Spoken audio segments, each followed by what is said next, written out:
I'm Beth Nations, Director of Learning Centers for Lindamood-Bell Learning Processes.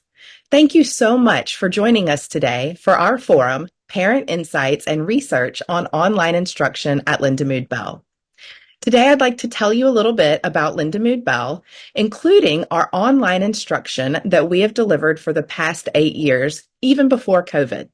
We'll also hear from Alyson, whose daughter Emmy did online instruction, and Paul Worthington, our Director of Research and Development, will share student results for online and in-center instruction so that you can see how those compare with one another. I'd like to tell you a little more about Lindamood-Bell before we talk about online instruction specifically. In 1986, our founders, Patricia Lindamood and Nancy Bell, came together to form Lindamood-Bell Learning Processes. And one thing that differentiates Lindamood-Bell from other educational service providers is that we don't focus so much on content or teaching students subject matter. Instead, our focus is on sensory cognitive functions, or the skills that underlie a student's ability to read and comprehend. I'll give you some examples. If a student is struggling with reading or calling words correctly on the page, then he or she is likely to do our Seeing Stars program, which develops the sensory cognitive functions of phonemic awareness and symbol imagery. Phonemic awareness refers to the brain's ability to identify the number, order, and identity of sounds within words, and symbol imagery is our ability to correctly represent those sounds with the right letters. And this can happen at a very, very basic level. You can think of a word like cat, 3 sounds, 3 letters. If we have good symbol imagery, we know it's a C at the beginning and not a K. And then, of course, this goes into very complex levels. If you think about textbooks and science vocabulary or names and novels. And so this program is able to develop phonemic awareness and symbol imagery at a very low level, if that's where a student needs to begin, all the way up to adult reading material. And we've had the honor of working with many adult students who have increased their reading ability phenomenally through the Seeing Stars program. Now, some students, though, can read well, but not comprehend. It's often taken for granted that if a student gets the words on the page right, they'll just understand what they're reading, but that's definitely not the case. Some students struggle with comprehension, and the sensory cognitive function that improves comprehension and underlies our ability to comprehend is called concept imagery. So that's the ability to image or visualize concepts and action in our mind. If you've ever gone to see a movie after reading a book and you've thought, that's not quite right, that's not how I would have cast the movie, or that's not what happened in the book, then you know you've been visualizing what you were reading in the book and you're able to compare that with what you see on the screen. And just like our Seeing Stars program, the visualizing and verbalizing program for comprehension and critical thinking starts at a very low level because some of our students have a hard time imaging even a single word, all the way up to an adult level where students are processing entire paragraphs and pages of information as well as textbook chapters. And so students will work with Lindamood-Bell intensively to develop these sensory cognitive functions. This is not something that we do just a couple of days a week. We see students 5 days a week for 2 to 4 to even 6 hours a day. And students come for any number of weeks that they need based on the learning ability evaluation and their learning profile. Sometimes that might be 4 weeks or 6 weeks or even 12 weeks. And until 2017, students often had to move to a Lindamood-Bell center or a city with a Lindamood-Bell center to get this kind of intensive instruction. I mean, the whole family would just pick up their life and go from one state to another state so that the student could get weeks at a time of Lindamood-Bell instruction. But that changed in 2017 when we started offering online instruction. And that allowed students to be able to stay at their home. Some of them still continue going to school while getting instruction, and we could serve them in the comfort of their own home. And so we had long been working online with students by the time that COVID hit. However, COVID did help us continue refining our processes and give us the opportunity to scale that service to a much larger audience. And now we see students for online instruction from cities, states, countries all over the world. So I would like to have you hear from a parent about what Lindamood-Bell online instruction can look like. I think we were skeptical when we came on board because I think anybody would be. it's virtual. You don't really know what to expect. How is my child gonna react to the amount of time per session in front of the computer, and then is she going to retain the information? Well, and I think that did ease some of the concern when when we initially met with Kyle.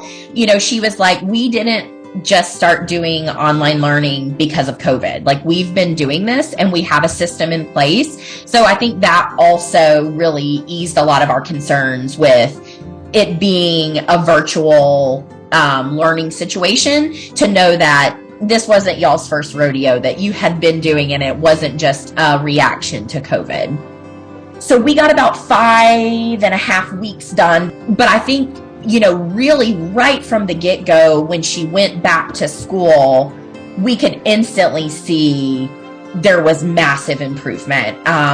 She had her first phonics test, which in first grade, I don't know that she made above 75 on any phonics test. When she had her first test in second grade, she was at about 60 to 65 words per minute at about 90% accuracy. So just that, we were like, oh my gosh, she doesn't even have to learn anymore. And we're thrilled. But as she completed the Seeing Stars program, she was reading about 75 words per minute at 100% accuracy. We've never been to a center, but we have seen just massive improvements with her confidence, with her grades, and most importantly, with her reading. I'd like to introduce you to Alyson Lazetsky. Alyson is a longtime employee of Lindamood-Bell. She's worked in our learning centers in the Georgia area, and she's also held various roles at the corporate level. Alyson's daughter, Emmy, completed instruction with Lindamood-Bell, and all of her sessions were done online. Welcome, Alyson. Thank you so much for being here today. Thanks so much for having me. Tell us a little bit about yourself and your family, and especially Emmy, please. Yeah, absolutely. I have been with Lindamood-Bell going on 12 years now. I thought this would be a summer job, right? A year or two out of college. And here I am still. I have thoroughly enjoyed all of it. The different roles, the changes you see in the students, the environment, everything has been amazing. I'm the proud mom of 3 kiddos. Emmy is my youngest at 7 now. She was 5 when she completed instruction. Kinsey is 12 and Owen is 10. Kinsey and Owen are great, very gifted kiddos. Emmy is that kind of the joke that you always hear, you see on the internet about the third kid, how she kind of breaks all the rules. The mold broke with her. That is Emerson. She is a little firecracker. She is so stubborn, but also the sweetest, kindest kiddo that I have the pleasure of knowing, for sure. So you had seen your older children move through school already, and then when Emmy got into school, what was different? How did you know to look a little more deeply with her? Yeah. So Kinsey and Owen, I don't think I ever practiced a spelling word. We never looked at sight words list. Whatever the school was able to accomplish was really working well for them. They were maintaining the information. They were able to go through it without really any help. Emmy was, like I said, she broke the mold. She was late in gaining any language, about 2.5. She had about 10 words that they call a stranger listener could understand. And so we started speech therapy early. We're still going through that process. But we think that could have had a little bit of impact on things. But we realized in pre-K, she was always just a little touch behind. We had those conversations with the pre-K teacher, with the kindergarten teacher, that she just wasn't really maintaining where her peers were. And coming through, I guess it was through midway through kindergarten, right about Christmas time, Emmy made a comment about her gumball machine not being full. And that kind of relates to the way the teacher handles it. And they place gumballs in an empty, you start the school year with an empty gumball machine, and you place gumballs in it as your graduating sight word list. And Emmy was still on list 1 going through Thanksgiving break right into Christmas, and she had noticed the difference in her gumball machine and everybody else's. And so we started having I think a more serious conversation about how far behind are we? Is it something that we're able to make up in the classroom? Is it going to require some extra intervention? And that's really what kind of started our thoughts through. Obviously, I knew where to go. I knew who to reach out to, but that's really where the turning point for us was. Okay. So once you identified that Emmy did need some extra remediation, of course, you said you knew who to call. And the first step for all of our students is the Lindamood-Bell Learning Ability Evaluation. So what did Emmy's test show, and what kind of recommendations did it yield based on her strengths and weaknesses? Yeah, so it showed what we knew, that Emmy was smart. Emmy has an amazing vocabulary. She will pull words out that you never imagined that a 5, 6, 7-year-old would ever use, and using them in the right context. So we knew she had the ability to learn. The option was there for her to learn. It was all showing a reading deficiency. There was a little something there in the reading that just wasn't hitting home quite as well. And so we knew that. We sat down with the center director in one of the Georgia Learning Centers, and they recommended the Seeing Stars program, which of course was focusing just on her reading, phonemic awareness, those pieces. And we were told it would take anywhere from 60 to 100 hours of instruction to get her to where she should be. Okay. So 60 to 100 hours, if we were talking about a tutoring session or two a week, could last a really long time. But Emmy did Lindamood-Bell's model of intensive instruction. Can you tell us a little bit about what a day looked like while she was in instruction? Yeah, absolutely. We, as a family, we sat down and thought through how we were going to figure this out. It can be a big logistic challenge, right? Multiple kids, daily instruction, but knowing the priority needed to be on Emmy and knowing that was important for her, we decided that she was going to come during her school day. We knew that the instruction she was receiving at school wasn't enough. So she would go to school, she would do the morning, and then we would check her out, and she would come home and she would do 3 hours of instruction, and then she would go back. And so she still had the fun of school. She was still able to hang out with her friends and peers and all of those good things, but she was making great gains at home, on the computer through her online instruction. So she did about 15 hours a week I think we did that for 4 to 5 weeks throughout that last part of kindergarten for her. Okay. What was her instructional experience like? Did she look forward to those 3 hours a day, or was it tricky for her to come home and be on the computer? Yeah. Emmy was stubborn. So she was not always my biggest fan when I was checking her out from school. But the second she sat down in front of the computer, it was almost like that switch happened, and she was having so much fun. She was learning, she was being challenged, but they were doing it in a manner that was keeping her engaged, and her attention was right there. For Emmy to sit and do anything for 3 hours during the day, even a movie, I think is almost impossible for Emerson. And they were able to keep her attention. They were able to keep her focused right where it was by mixing up things, by challenging her, by incorporating games and prizes and all the fun stuff that I think everybody needs to stay connected to it. Well, what you're describing is absolutely Lindamood-Bell's live online instruction. It's what we've been refining since 2017 and what we can now offer all over the world. Some of the experiences that people had with online instruction during COVID, especially when it was so new for so many schools and systems, it wasn't a positive one. As you picture teachers trying to engage full classrooms over Zoom, or videos being shown instead of live teaching. So I think a lot of people still associate those negative experiences with online instruction, but as you've described, live online at Lindamood-Bell is very different. Did you feel in any way like Emmy was missing out by not being in the center, or that anything about her instruction was different than it had been if it weren't online, than it would have been? Yeah, no, I don't think she missed out on anything. Emmy was a little young for the COVID year, so she didn't really have the school, but her older sister and brother, those classes were tough. It, it was just tough. I don't know a better way to describe that, right?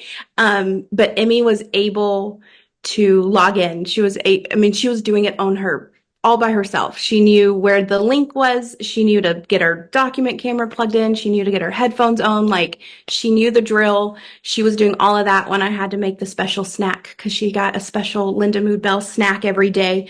And so she knew it and she thought it was special. During COVID, Emmy was doing speech therapy, and that was, I think, a hot mess. But she really connected, and the clinicians that we have on the other side of the computer are so well trained that they're able to just move those skills almost seamlessly between being in person with their student or being online with their student. There was very little difference in the two, and I don't think she missed out on anything. If anything, it was a gain because geographically we are about 30 miles from a learning center, but that time in the Atlanta metro area, that would be an hour and 15 minutes in the car for her, one way. And that's all takes a lot out. And so if we're already asking her to do something that's pretty hard for her brain, so asking her to do that after school or after an hour plus car ride, that's a lot. So I think we even got more out of her, her productivity doing it online. Yeah, that's a great point that I hadn't thought of. Tell us, if you will, about the growth that you witnessed in Emmy while she was completing instruction. Yeah, Emerson caught up. Emmy was right where she was supposed to be at the end of kindergarten. She had about 2 weeks left of school, and so she was adding those colors to her gumball as she went into first grade. She maintained everything over the summer. We were practicing at home, but she actually wanted to pick up books. She wanted to read the chapter books that her brother and sister had left. So she was able to keep a lot of that up herself over the summer. And as we went into first grade, she was achieving all of the things that they were asking for her. They do different milestone parties, for lack of a better word, at that age, right? And she had never really achieved those milestones. So there were days that other kids would be doing fun glow stick parties or outdoor snack parties, and Emmy wasn't able to attend because she hadn't achieved, so many sight word lists marked off or so many AR points or whatever that is. And Emmy was able to do that in first grade. And I think that was a huge confidence boost for her. Oh, I'm so glad. How's she doing now? She's great. She has started reading all of the books.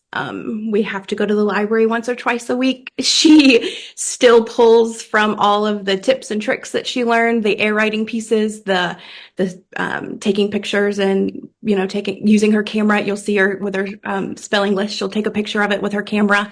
So all of the things that she was taught and went through, she's still applying now well into second grade. That's awesome. We talked a little bit just before you and I started speaking about the Seeing Stars program, developing phonemic awareness and symbol imagery, and symbol imagery being that ability to really capture the right letters for a word and represent words not just phonetically, but orthographically correct or spelled correctly. So it sounds like Emmy absolutely is engaging her skills all the time and they're growing with her. And I'm so glad to hear that. Thank Absolutely. you for being willing to join us today, and thank you for being willing to share about your family and about Emmy's journey. I appreciate it so much. Thank you for having me. Now I'd like to show you a few students participating in online instruction sessions. Our instructors are trained to engage with students, and they use a variety of materials, some digital and some physical, that are viewed on a document camera. Okay, I'm going to show you this word. I want you to take a look at it, and I'm going to have you picture those letters, write them up in the air, and tell me what the word says. Ready? P-O-R-C-H, pot. Oh my goodness, that is so awesome. Change the P to a T. Tot. Awesome. What's the third letter you picture? O. You're right, there is no in there. Do you picture R. that? There you go. O is what number? Huh? Is O number 1 or number 2? For what letter you picture? O is number 2. Yeah, there you go. Okay. Let's try, those are too easy for you. Let's do something. Okay, ready? Go ahead and write this one up in the air. Picture it. Got it. S-T-M-P. Stump. Oh my gosh, it does say stump. What letter do you see right after the T? O. We do have a vowel. If there was an O there, what would it say? Nope. Snope. Snope. I like how you're trying to get an O sound in there. It would say stomp. Let's check, because you told me it said stump. What letter do you picture after the T in U. stump? Yes. U. Good job. So what's the second letter you see? T. Nice. What's the third letter you see? U. Yep. Okay, change that U to an A. What would it say? Stamp. Stamp. There you go. Good job. You put it all together. Okay. Let's do this one. Just read it. Tate. Awesome job. Tell me all the letters you see for Tate. T-A-T-E. Good job. T-A-T-E. Nice. Take off that E. What would it say? Tat. There you go. Great job. So good. Okay. Ready? Last one. Write this one up first. M-U-S-H. Much. Great job with that U saying, what do you picture after the U in much? S-H. We do have an SH. What sound does SH make? Mush. Mush. There you go. Do you like to eat mush or mush? Do you like to eat that? No, me I don't even neither. know what that is. Yeah. What's the second letter you see in mush? U. What's the third letter you picture? S. Nice job, Emmy. Okay, let's do another one. Tell me the letters you picture in the word boat. Say the word B. back to me. Boat. B-O. A or E? Let me see you write it. Write it up and picture them. See which one B. looks right. O. A-T. Boat. So great. If we were like, I see a bunch of boats, it would be an S at the end. Oh, now you're just showing off. That was amazing. I love it. Okay, let's. C-A-C-K-S.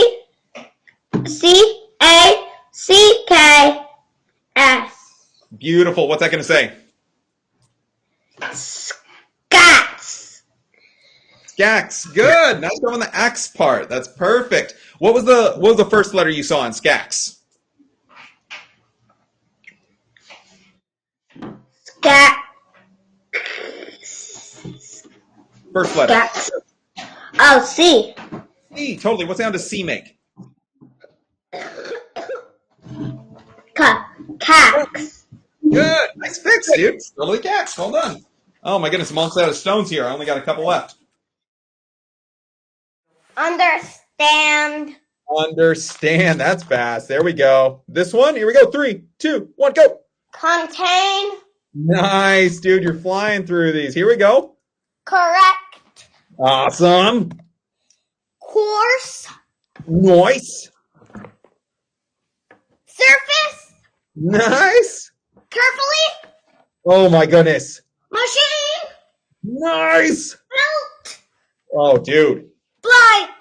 Oh, Ran. jeez. Okay. Drive. Oh my goodness. Finally. Noun. English. Dude, I can't even keep up. Noun. Some parents might be hesitant to try online instruction because of concerns that their child might not benefit in the same way they would from in-center instruction. I've invited Paul Worthington, Director of Research and Development for Lindamood-Bell, to join us today to talk about some of the data we have on the efficacy of online instruction. Because we administer a pre-test and a post-test to each student before and after instruction, we have a large data set from which we can pull research to measure these results.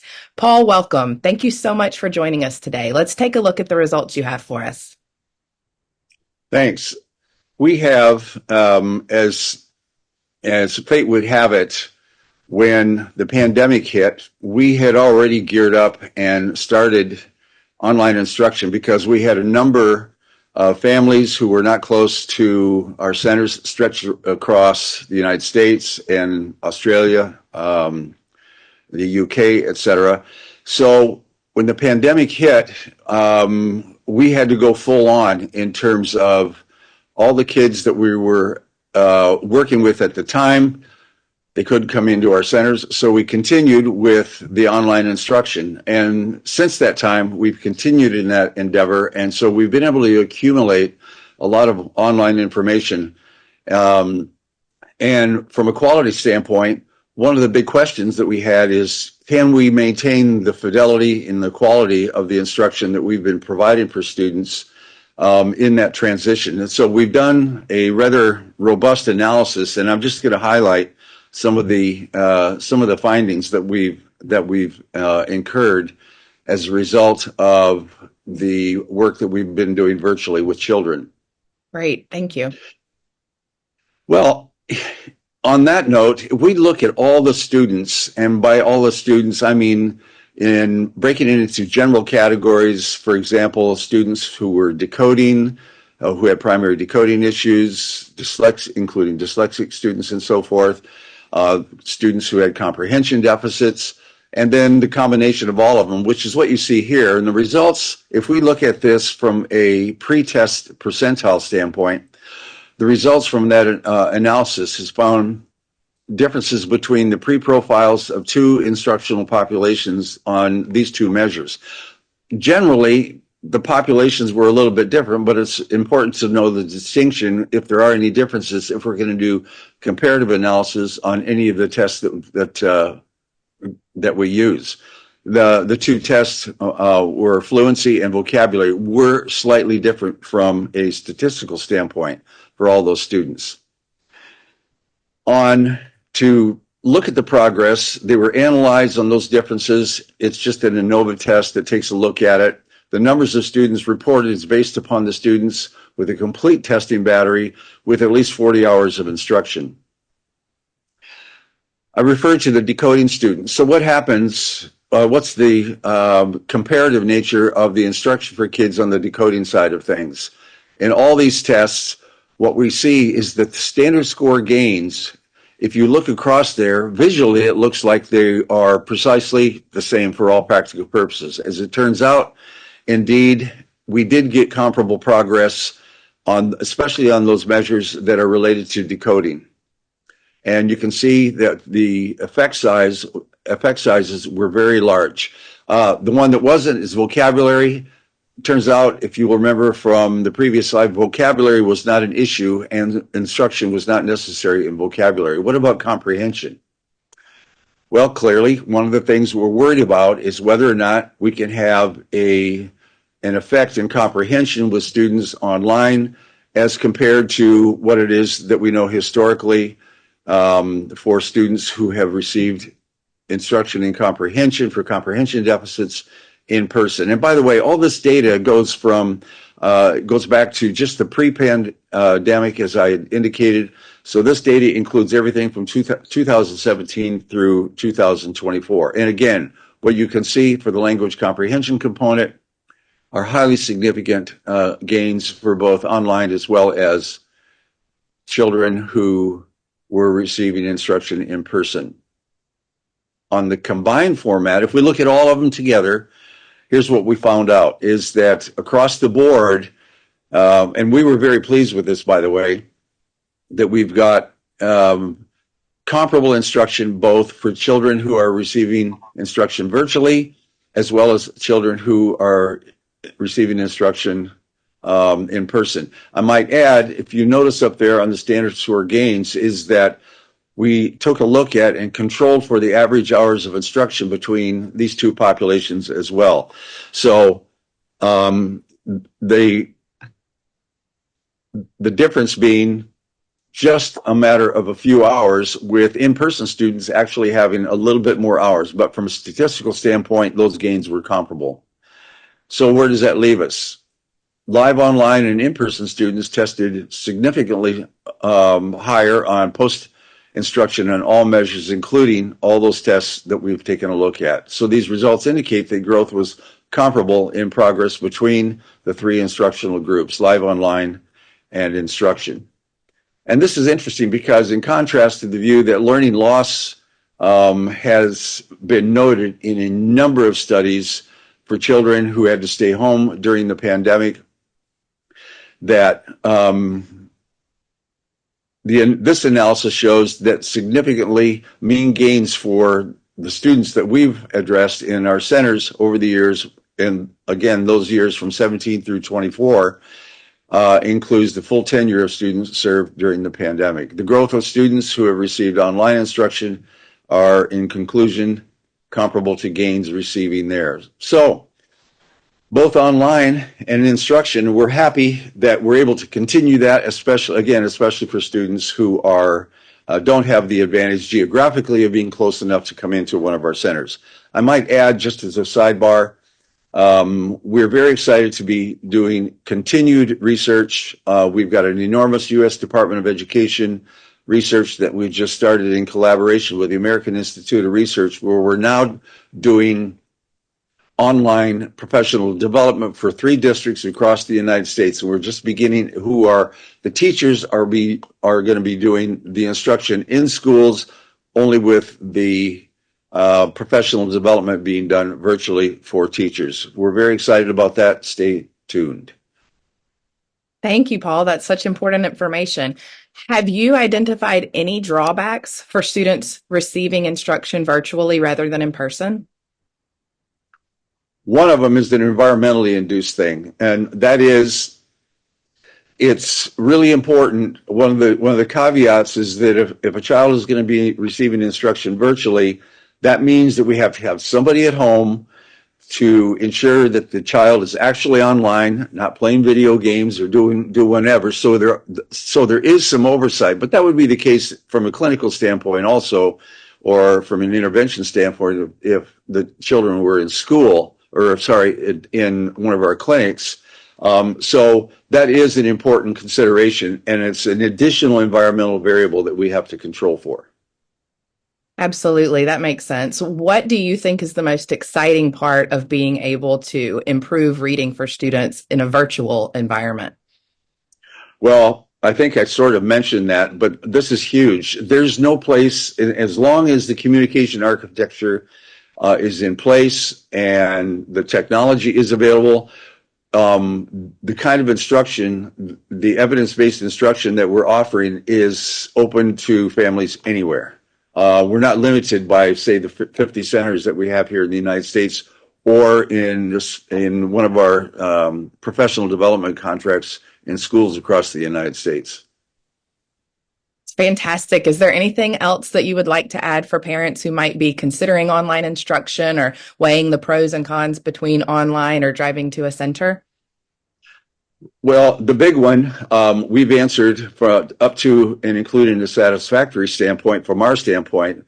The fidelity of what it is that we're doing is paramount to making sure that we're doing the right thing for children.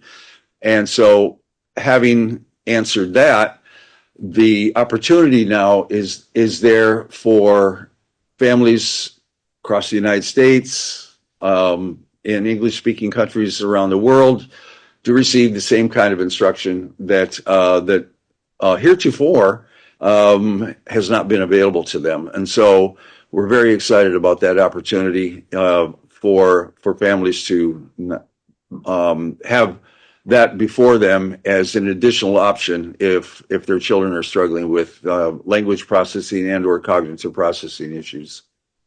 Absolutely. Thank you so much for joining us today, Paul. This is very important data, and we appreciate you sharing it and your explanations. Yes, and I'll just end by saying you can if you have questions on this research, or we're on the web, you can just send an email or call in, and we're happy to follow up on any additional information that you might want.